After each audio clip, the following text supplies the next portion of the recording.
الحمد لله رب العالمين الصلاة والسلام على رحمت للعالمین۔ عنوان اس کا ختم نبوت مجھے بتایا گیا ہے،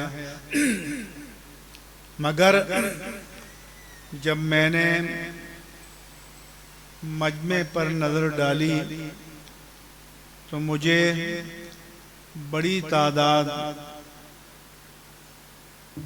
جوان عمر اور نوجوانوں کی نظر آئی، اور یہ میرے قلب کے لیے بڑے تسکین کا باعث ہے، کیونکہ رسول اللہ صلی اللہ علیہ وآلہ وسلم یہ ایک حدیث مبارک ہے، سبعۃ یظلہم اللہ یوم القیامہ یوم لا ظل الا ظلہ، کہ 60 قسم کے طبقات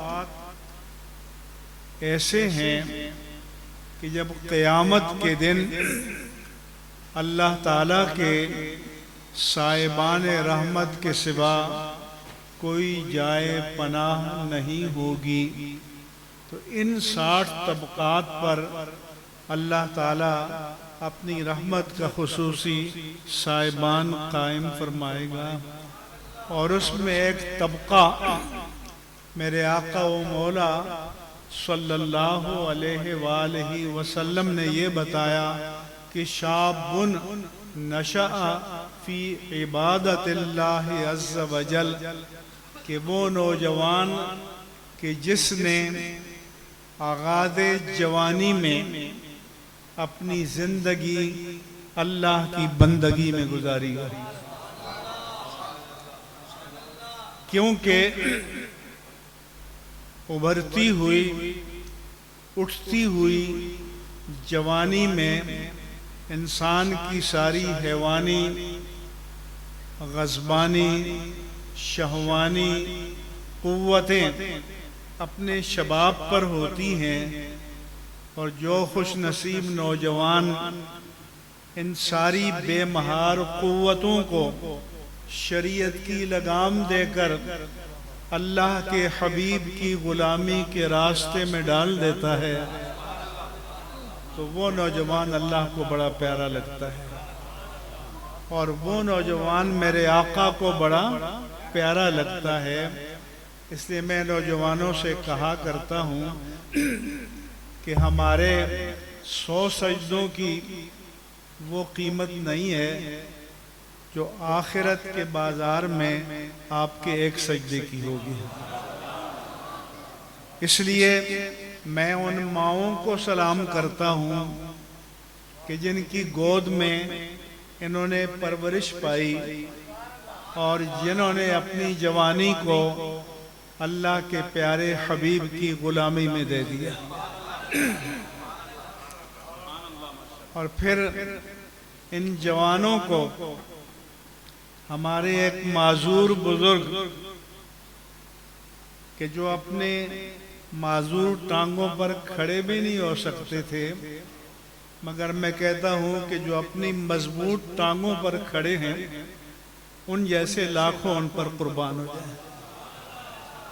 علامہ خادم حسین رضوی رحمہ اللہ تعالی کہ جنہوں نے ان جوانوں میں جوش اور ولولہ بھر دیا،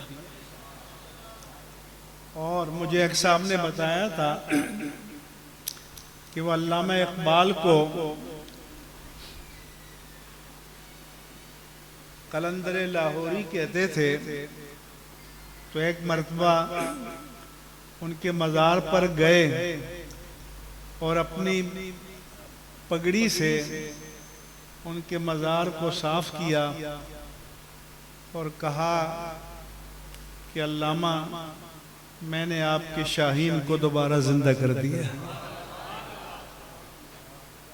اس لیے میں ان نوجوانوں اور نوعمر لوگوں کو دیکھ کر چند بنیادی باتیں عرض کرنا چاہتا ہوں۔ ایک تو یہ کہ نبی اس بشر کو کہتے ہیں کہ جسے اللہ تبارک و تعالی نے اپنے بندوں کی ہدایت کے لیے چن لیا ہو۔ اس لیے ہمارے آقا و مولا صلی اللہ علیہ وآلہ وسلم کے اسماء صفات میں سے مصطفیٰ بھی ہے اور مجتبیٰ بھی ہے۔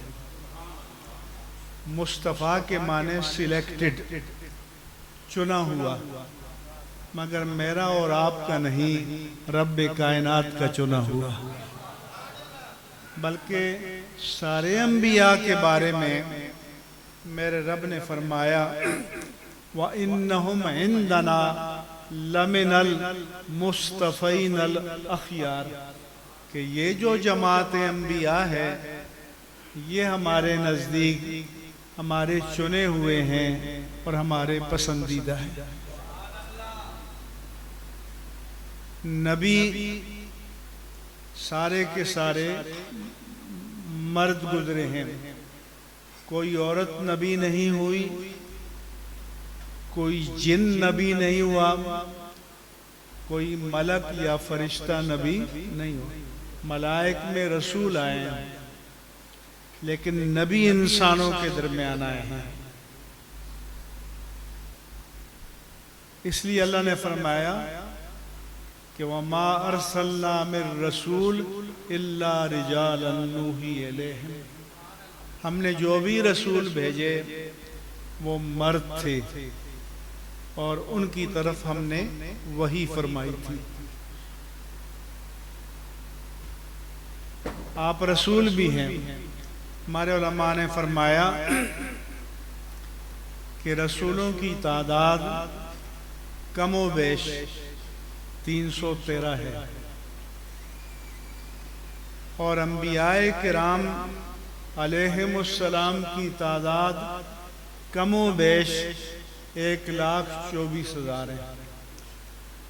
یہ کم و بیش کا ہم لفظ اس لیے لگاتے ہیں کہ قطعی تعداد رسولوں کی اور قطعی تعداد انبیاء کرام کی قرآن مجید کی کسی آیہ مبارکہ میں اور کسی حدیث صحیح صریح میں قطعیت کے ساتھ مذکور نہیں ہے، روایات میں آیا۔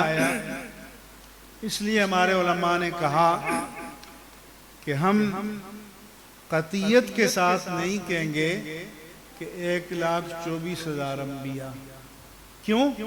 کہ اگر اللہ کے علم میں ایک نبی بھی اس تعداد سے کم ہو تو ہم نے ایک غیر نبی کو نبی بنا دیا، اور اگر اللہ کے علم میں ایک نبی بھی اس سے زیادہ ہو تو ہم نے ایک نبی کی نبوت کا انکار کر دیا۔ اس لیے ہم کم و بیش کا لفظ استعمال کرتے ہیں اور علم قطعی کو اللہ کی سپرد کر دیتے ہیں کہ جس کو جس زمانے میں اللہ تعالیٰ نے اپنا نبی یا رسول بنا کر بھیجا ہم ان سب پر بلا تعیین ایمان لاتے ہیں۔ ہاں 26 انبیاء کرام کا تعیین کے ساتھ ذکر قرآن مجید میں ہے تو ان پر ہم بالتعیین اور قطعیت کے ساتھ اور نام بنام ان پر ہم ایمان لاتے ہیں۔ اس لیے ایک تو ہر ہمارے بچے کو، نوجوان کو یہ بات اچھے طریقے سے معلوم ہونی چاہیے۔ ایک فتنہ اور بھی پیدا ہو رہا ہے کہ جی ولایت نبوت سے افضل ہے۔ اس مسئلے کو بھی میں واضح کر دوں کہ کائنات کے سارے ولی جمع ہو جائیں تو ایک صحابی کے مرتبے کو نہیں پا سکتے، جائے کہ نبی کے مرتبے کو پالیں یا ان سے افضل ہو جائیں۔ اس لیے جہاں یہ کہا گیا وہاں یہ کہا گیا کہ ولایت النبوت افضل من النبوہ، کہ نبی کی دو حیثیتیں ہیں، ایک نبی کا رب سے تعلق ہے اور ایک نبی کا مخلوق سے تعلق ہے۔ تو جب نبی کا رب سے تعلق ہوتا ہے تو جو اللہ کی حضوری میں آپ کا مقام ہے وہ بلند ہوتا ہے، اور جب خالق کی بارگاہ سے نکل کر اس کے حکم سے اس کی مخلوق کی طرف متوجہ ہوتے ہیں تو پھر وہ نبوت کے فرائض کو ادا کر رہے ہوتے ہیں۔ اس لیے مطلقاً ولایت نبوت سے افضل نہیں ہے، ولایت نبوت افضل ہے، لیکن وہ نبوت کا حصہ ہے، وہ نبوت کا لازمہ ہے۔ اس لیے مطلقاً ولایت اور نبوت کے تقابل کا شریعت میں کوئی جواز نہیں ہے۔ ایک تو یہ بات آپ اچھی طرح سے سمجھ لیں۔ دوسری بات یہ کہ نبی بشر ہیں، ہم نبی کو نور مانتے ہیں لیکن بشریت کا انکار نہیں کرتے۔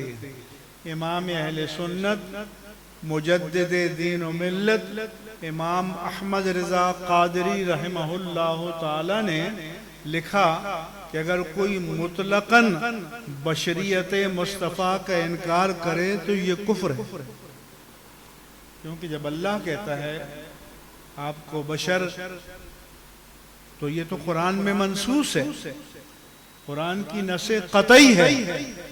یہ الگ بات ہے کہ آپ کی بشریت جو ہے وہ کائنات کی ساری بشریت سے افضل ہے اور اعلیٰ ہے۔ اس لیے آپ کو نور ماننے کے معنی ہرگز یہ نہیں ہے کہ ہم آپ کی بشریت کا انکار کرتے ہیں، ہم آپ کی بشریت پر ایمان لاتے ہیں، اور ہمارے عقائد کی کتابوں میں لکھا ہوا ہے کہ نبی اس بشر کو کہتے ہیں کہ جسے اللہ تبارک و تعالی نے اپنے بندوں کی ہدایت کے لیے منتخب فرما لیا ہو۔ ہر نبی اپنے دور میں سب لوگوں سے افضل رہا ہے، مگر از آدم تا ایندم اور از ایندم تا قیام قیامت ہر دور میں مطلقاً ہر ایک سے افضل اگر کوئی ہے تو وہ تاجدار کائنات کی ذات ہے۔ اس لیے آپ افضل الخلق ہیں، افضل الناس ہیں، یہاں تک کہ ملائک سے بھی افضل ہیں، سب سے افضل ہیں۔ اللہ کی مخلوق میں آپ سے افضل کوئی بھی نہیں ہے۔ آپ کی بات تو بہت دور کی ہے، آپ کی تو بات ہی کیا ہے۔ علماء نے کہا کہ روضہ رسول میں جو خاک کے ذرے بدن پاک مصطفیٰ کے چھونے کا شرف حاصل کر رہے ہیں وہ بیت اللہ سے بھی افضل ہیں، عرش سے بھی افضل ہیں، لوح سے بھی افضل ہیں۔ اب جب ہم یہ بات کہتے ہیں تو لوگ لرز جاتے ہیں کہ بیت اللہ سے کیسے؟ تو بابا بیت اللہ کوئی اللہ کا ہیڈ کوارٹر نہیں ہے، اللہ کی ذات تو زمان و مکان سے پاک ہے، وہ نہ زمانے میں محدود ہے نہ کسی مکان میں محدود ہے۔ بیت اللہ کو بیت اللہ اس لیے کہتے ہیں کہ اس گھر کو اللہ کی ذات سے نسبت ہے، وہ شرف نسبت ہے۔ بیت اللہ خالق نہیں ہے، بیت اللہ مخلوق ہے۔ جن پتھروں سے بیت اللہ کی عمارت